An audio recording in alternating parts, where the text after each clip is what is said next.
Então vamos lá. Dica número 1. Sou filho de um escultor com uma parteira. Dica número 2. Servi o exército. Dica número 3. Sou um homem do século 5 a.C.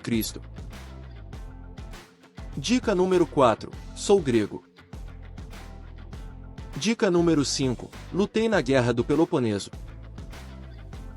Dica número 6. Nasci em Atenas. Dica número 7. Fui um filósofo. Dica número 8. Os filósofos foram divididos entre antes e depois de mim. Dica número 9. Eu estava sempre debatendo e dialogando.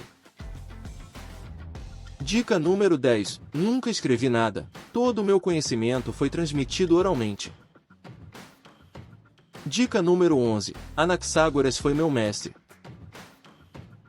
Dica número 12. Fui mestre de Platão. Dica número 13. Fui influenciado por Parmênides. Dica número 14. Aristófanes não gostava de mim e me retratou de maneira caricata. Dica número 15. Estou retratado na famosa pintura Escola de Atenas, de Rafael. Dica número 16. Só sei que nada sei. Dica número 17. Fiquei famoso pelo meu método, onde eu levava os alunos a descobrir a verdade por si mesmos através de questionamentos. Dica número 18. Fui vítima de perseguição estatal. Dica número 19. Fui condenado à morte por supostamente corromper a juventude. Dica número 20. Ingeri o veneno cicuta. E aí, acertou?